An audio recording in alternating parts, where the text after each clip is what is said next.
अस्सलाम वालेकुम dear students, my name is Iftikhar Ahmed और हम लोग फिजिक्स विद इफ्तिखार अहमद के साथ इस प्लेटफॉर्म के ऊपर मौजूद है। लास्ट आर्टिकल में हमने electric flux through a surface enclosing a charge को डिटेल में स्टडी किया और हमारा जो मैथमेटिकल रिलेशन ड्राइव हुआ वो ये रिलेशन था कि टोटल इलेक्ट्रिकल फ्लक्स बराबर होता है Q ओवर एप्सिलॉन नॉट के। और हमने वहां पर कहा कि जो फ्लक्स होता है किसी भी शेप या ज्योमेट्री के ऊपर डिपेंडेंट नहीं होता, बल्कि फ्लक्स डिपेंड करता है दो पैरामीटर्स के ऊपर। Number one, flux directly proportional होता है मैग्नीट्यूड ऑफ चार्ज के साथ।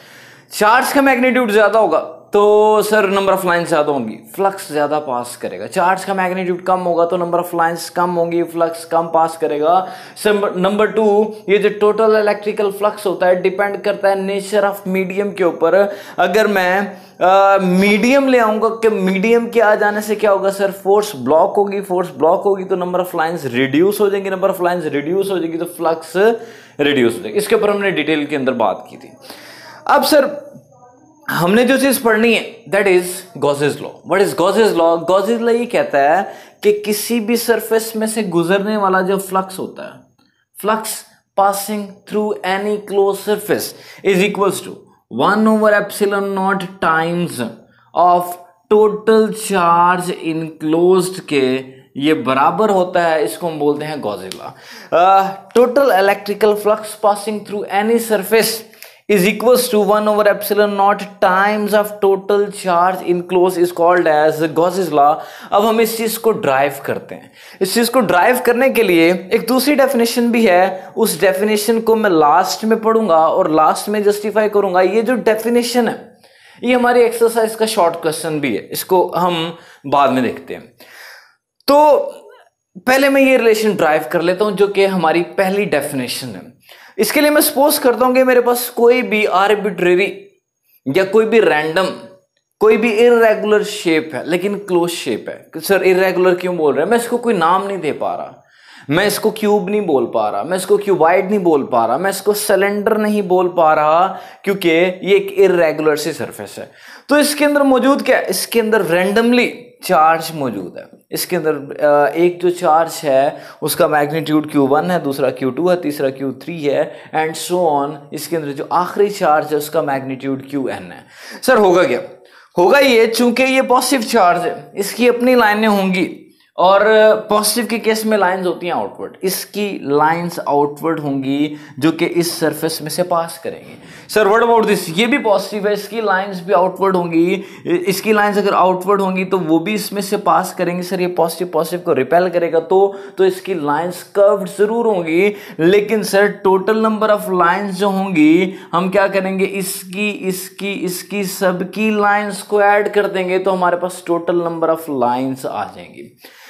इसके लिए मैं करूंगा क्या, हमने कल लास्ट लेक्चर में ड्राइव किया था कि फ्लक्स एक चार्ज की वजह से जो होता है वो बराबर होता है Q ओवर एप्सिलॉन नॉट के। सर इसका फ्लक्स कितना होगा, इसकी नंबर ऑफ लाइंस कितनी होगी? तो हम इसके लिए यहां पर चार्ज 1 लिख देंगे, इसका फ्लक्स 1 लिख देंगे। सर इसकी कितनी होगी? इसके लिए मैं चार्ज 2 लिख दूंगा, फ्लक्स 2 लिख दूंगा। इसके लिए चार्ज 3 लिख दूंगा, फ्लक्स 3 लिख दूंगा। सर आखिरी के लिए क्या लिखेंगे? चार्ज n लिख दूंगा, फ्लक्स n लिख दूंगा। सर हमें क्या चाहिए? हमें चार्ज 1 की नंबर ऑफ लाइंस नहीं चाहिए, चार्ज 2 की भी लाइंस नहीं चाहिए, 3 की भी नहीं चाहिए। तो सर चाहिए क्या? मुझे इस सरफेस में से गुजरने वाली टोटल नंबर ऑफ लाइंस चाहिए जो कि इन तमाम चार्जेस के फ्लक्सेस का या चार्जेस की नंबर ऑफ लाइंस का सम होगा। यानी सर अब करेंगे क्या, मुझे इस पूरी सरफेस का फ्लक्स मालूम करने के लिए इसके फ्लक्स को, इसके फ्लक्स को, इसके फ्लक्स को एंड सो ऑन आखिरी के फ्लक्स को ऐड करना पड़ेगा। तो मैंने इंडिविजुअल फ्लक्सेस को ऐड कर दिया। सर फ्लक्स बराबर होता है Q ओवर एप्सिलॉन नॉट के। अब आप में से कुछ लोग सोच रहे होंगे कि सर फ्लक्स तो E डॉट A होता है। अगर आप में से बच्चों ने कल वाला मेरा लेक्चर अटेंड किया है तो हमने इसको इसकी मदद से ये रिलेशन बनाया था, उस सरफेस को फ्लैट करके। खैर फ्लक्स बराबर होता है Q over epsilon not, charge 1 epsilon not charge 2 epsilon not, charge 3 epsilon not, charge n epsilon not.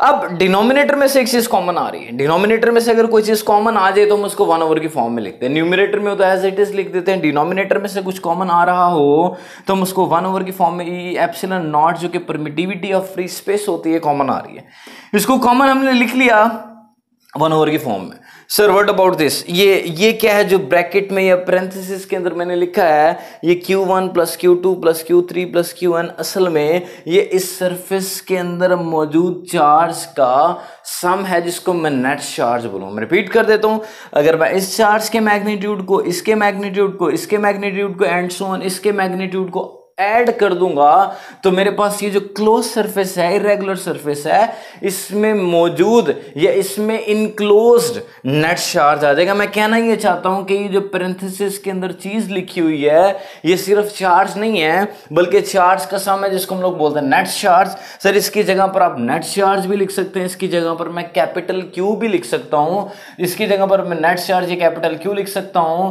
और अगर मैं इसकी जगह कैपिटल Q लिखूंगा तो हमारे पास ये जो रिलेशन है ये किसके बराबर आ जाएगा, flux will be equals to 1 over epsilon not times of total charge enclosed. तो यही हमारी पहली डेफिनेशन थी। Sir what about second definition, वो क्या कहती है? सेकंड डेफिनेशन ये कहती है कि जो टोटल नंबर ऑफ लाइंस होती है, total number of lines of force crossing any close surface, किसी भी क्लोज सरफेस में से टोटल नंबर ऑफ जो लाइंस होती हैं वो डायरेक्टली प्रोपोर्शनल होती हैं to the magnitude of net positive charge present in that close surface. मतलब ये रूम है, क्लोज सरफेस है, इसके अंदर जितना पॉजिटिव चार्ज होगा वो डिसाइड करेगा कि इस रूम में से कितनी लाइंस बाहर को जाएंगी। ये इसकी सेकंड स्टेटमेंट है, इसको हम यहां से भी वेरीफाई कर सकते हैं। कैसे सर? ये हमारे पास है फ्लक्स, फ्लक्स मतलब total number of lines, total number of lines crossing in outward direction, ये है इक्वेलिटी, और ये 1 over epsilon not into net charge enclose. मुझे एक बात बताएं, 1 क्या है? 1 सर कांस्टेंट है। Sir what is epsilon not? ये परमिटिविटी ऑफ फ्री स्पेस है, इसकी वैल्यू 8.85 इंटू 10⁻12 होती है। सर 1 भी कांस्टेंट, एप्सिलॉन नॉट भी कांस्टेंट, तो ये पूरी टर्म होगी कांस्टेंट। अगर ये पूरी टर्म कांस्टेंट होगी तो जब हम साइन ऑफ प्रोपोर्शनैलिटी को हटाते हैं, हुक्स लॉ में पढ़ा होगा आपने, F is proportional to X, जब आप प्रोपोर्शनैलिटी को इक्वालिटी में बदलते हैं तो कांस्टेंट लगाते हैं। लेकिन अगर सर इक्वालिटी और कांस्टेंट को हटा दिया जाए तो साइन ऑफ प्रोपोर्शनैलिटी आ जाता है। प्रोपोर्शनैलिटी को हटाकर इक्वालिटी और कांस्टेंट, कांस्टेंट और इक्वालिटी को हटाकर साइन ऑफ प्रोपोर्शनैलिटी। सर ये इक्वालिटी है और ये कांस्टेंट, अगर मैं इनको हटा दूं तो क्या होगा? तो मेरे पास आ जाएगा साइन ऑफ प्रोपोर्शनैलिटी, जो कि अगर मैं इनको हटा दूं तो sign of proportionality into Q आ जाएगा।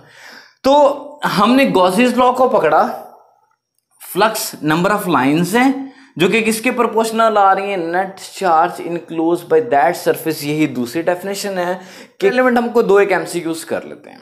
पहला जो एमसीक्यू है वो ये है कि एक हमारे पास सफेयर है, एक हमारे पास सफेयर है, उस सफेयर के अंदर मौजूद है इलेक्ट्रॉन और प्रोटॉन।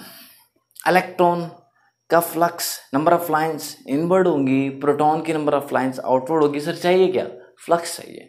अगर फ्लक्स चाहिए तो भी आपने पढ़ा कि टोटल जो इलेक्ट्रिक फ्लक्स होता है वो बराबर होता है 1 over epsilon not times of total charge enclosed. अब सफेयर फुटबॉल के अंदर एक इलेक्ट्रॉन मौजूद है, उसका चार्ज होगा नेगेटिव ही, और एक प्रोटॉन मौजूद है, उसका चार्ज होगा पॉजिटिव ही। दोनों एक दूसरे को कैंसिल करके नेट चार्ज को कर देंगे 0। अगर नेट चार्ज 0 हो गया, 0 जिससे मल्टीप्लाई होगा तो उसको भी 0 कर देगा। Sir net flux contributed by an electron and proton मौजूद इन अ सफेयर या present in a sphere is equals to 0। Delta option हमारा करेक्ट होगा। उसके बाद एक और है हमारे पास, एमसीक्यू नंबर 2 है, Gauss's law is used to find. Gauss's law की मदद से क्या मालूम? एक तो फ्लक्स मालूम किया जा सकता है, इसकी जो इंपॉर्टेंट एप्लीकेशंस हैं यहाँ पर जिनको हम पढ़ेंगे, गॉसेस लॉ की मदद से हम इलेक्ट्रिक फील्ड इंटेंसिटी मालूम करेंगे। ये हमारा नेक्स्ट आर्टिकल है। थैंक यू सो मच, अल्लाह हाफिज़।